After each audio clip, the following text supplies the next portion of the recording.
लोकतंत्र का बहुत ही शर्मनाक और दर्दनाक तस्वीर है ये। हमारे देश का लोकतंत्र बस यहीं तक पहुंचा है, शायद यहीं तक पहुंच सकता है। व्यक्तिवादी पार्टियों में इससे आगे लोकतंत्र को ले जाने की हिम्मत और ताकत पैदा ही नहीं हुई है। और यह अपने आप में लोकतंत्र, भारतीय संविधान और भारतीय राजनीतिक इतिहास की सबसे घटिया और शर्मनाक और दर्दनाक तस्वीर है। पीछे से देख रहे बाबा साहब भीमराव अंबेडकर के सपनों की हत्या का मार्मिक दृश्य है। बाबा साहब भीमराव अंबेडकर का सपना था कि भारतीय लोकतंत्र और राजनीति में हर व्यक्ति को समान अवसर मिले, किसी भी पद या सत्ता का दुरुपयोग न हो। उन्हें संविधान के माध्यम से यह सुनिश्चित करने की कोशिश की थी कि हमारे संविधान में न केवल निष्पक्षता और पारदर्शिता हो, बल्कि सत्ता में बैठे लोग अपनी जिम्मेदारी और सच्चाई के साथ निभाए।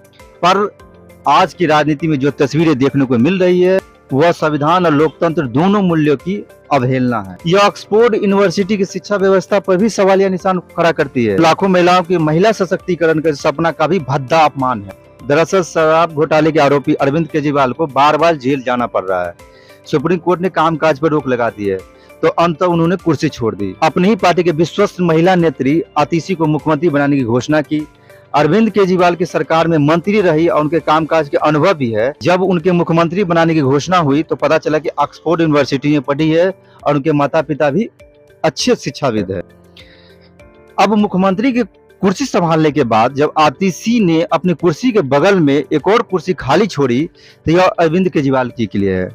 भारतीय राजनीति में चाटुकारिता और चरण वंदना की किस्से हजारों भरे पड़े हैं, लेकिन आम आदमी का यह दावा था कि वो पढ़े लिखे लोग हैं, दूसरों से अलग तरह की पार्टी है, वो राजनीति बदलने आए हैं। आज पता चला कि कितने पढ़े लिखे हैं और कितने राजनीति वो बदल पाए हैं। बाबा साहब ने जिस स्वतंत्रता, समानता, बंधुत्व के आदर्शों की कल्पना की थी, वो ऐसे घटनाक्रम में दम तोड़ते दिख रहे हैं। आज स्वयं अरविंद केजरीवाल की जिम्मेदारी बनती थी कि वो ऐसी कोई शर्मनाक घटना नहीं होने देते।